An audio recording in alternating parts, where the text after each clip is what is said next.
Taller Evangelio de Lucas, Señor del día de reposo, Lucas 6 del 1 al 11. El Evangelio de la Gracia se presenta ante la dura resistencia de la religión por obras. Lo que inicialmente para los fariseos y líderes religiosos era admiración por Jesús, empezó a convertirse en una amenaza para su sistema de tradiciones y falsedad de justicia. Que Jesús decidiera hacer discípulos a publicanos y pecadores en lugar de elegir a los miembros destacados del sacerdocio y que éstos no ayunaran y se comportaran como entendían ellos que debían hacerlo, no les sentó nada bien. Hoy veremos lo que ellos entendieron como la provocación que colmó el vaso, que no respetaran el día de reposo.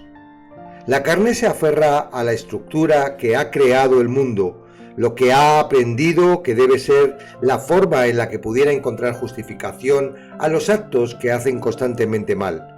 Por un lado, experimentan remordimiento y es acusada de ofender a Dios. Por otro, resuelve la falta de paz con sacrificios rituales, pretendiendo de esta forma conseguirla, algo que nunca sucede. El respeto por el sábado como día de descanso fue un mandato de Dios, pero los religiosos lo convirtieron en una moneda de cambio. Lo que debían ser un día de descanso y adoración a Dios se convirtió en el día más opresivo y agobiante de la semana, utilizado para observar a quien lo incumplían, para señalarle y acusarle de pecador. El Talmud dedica 24 capítulos al día de descanso, una serie de ridículas restricciones de conductas externas producidas por el hombre. Que los discípulos de Jesús arrancasen espigas y comieran, tregándolas con las manos, hizo que saltaran todas las alarmas de los vigilantes colocados para que todo el mundo respetase el día de descanso. El problema no era que la ley mandara respetar el sábado, también hacía responsable a las personas de que los demás, hasta los extranjeros, lo respetasen. La ley mosaica permitía a los viajeros recoger el grano de los campos de sus prójimos para satisfacer el hambre. Sin embargo, hacer eso el día de reposo era una violación, no a la ley mosaica, sino a las restricciones rabínicas descritas antes. En particular, los discípulos de Jesús eran culpables ante los ojos de los fariseos de cosechar, recoger el grano, desgranar, frotar las cáscaras a fin de separarlas del grano y aventar, lanzar las cáscaras y por tanto preparar comida. La respuesta que Jesús otorgó a los fariseos nos muestra de nuevo el carácter de Dios ante el absurdo pensamiento de justicia humana de la carne. Si un sacerdote humano, por misericordia, pudo saltarse parte de la ley ceremonial de Dios, ¿cuánto más podía el Hijo de Dios permitir a sus discípulos violar tradiciones humanas antibíblicas? Lo que se enfrentaba era la misericordia, la compasión y la necesidad humana contra la rígida observancia de los rituales y las ceremonias bíblicas. Que Jesús dijera que Él era el Señor del día de reposo confundió e indignó a los fariseos. No es difícil comprender lo que esto significaba, pero a aquellos que no reconocían al Mesías, esto era una auténtica blasfemia. Si todavía tienes duda de que Jesucristo es el Dios Todopoderoso, quien se despojó de su deidad para morir como hombre y de esta manera redimir tu pecado, entonces sigues siendo esclavo y con todos los pecados pendientes de pago.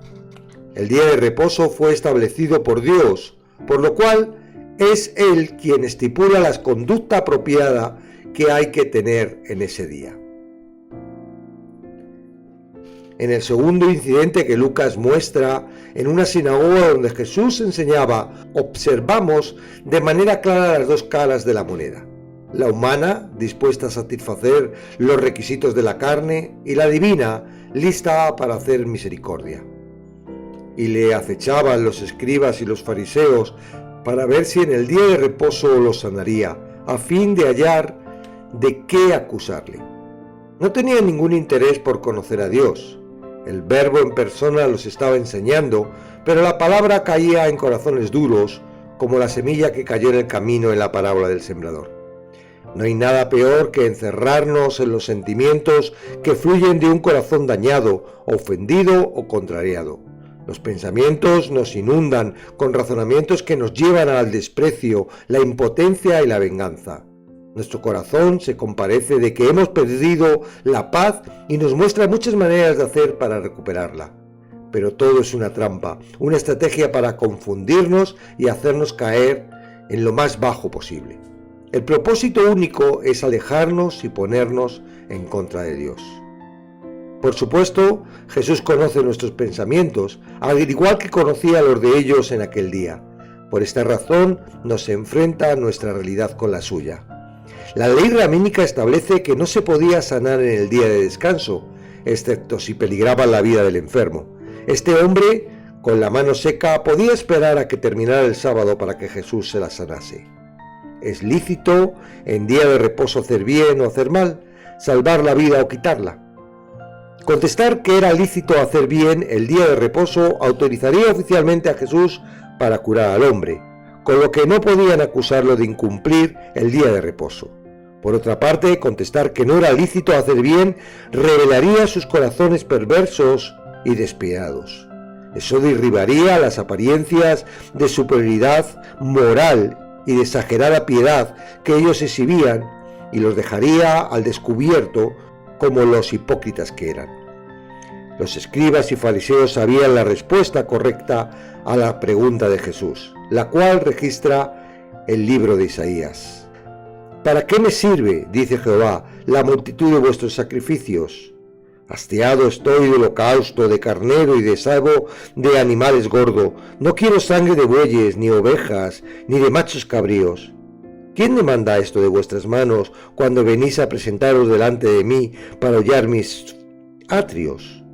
No me traigáis más vana ofrenda, el incienso me es abominación, luna nueva y día de reposo. El convocar asamblea no lo puedo sufrir. Son iniquidad vuestras fiestas solemnes. Vuestras lunas nuevas y vuestras fiestas solemnes las tienen aborrecidas mi alma, me son gravosas, cansado estoy de soportarlas. Cuando extendáis vuestras manos, yo extenderé de vosotros mis ojos. Yo esconderé de vosotros mis ojos. Asimismo, cuando multipliquéis la oración, yo no la oiré. Llenas están de sangre vuestras manos. Lavaos y limpiaos, quitad la iniquidad de vuestras obras de delante de mis ojos. Dejad hacer lo malo, aprended a hacer el bien, buscad el juicio, restituid al agraviado, hacer justicia al huérfano, amparad a la viuda.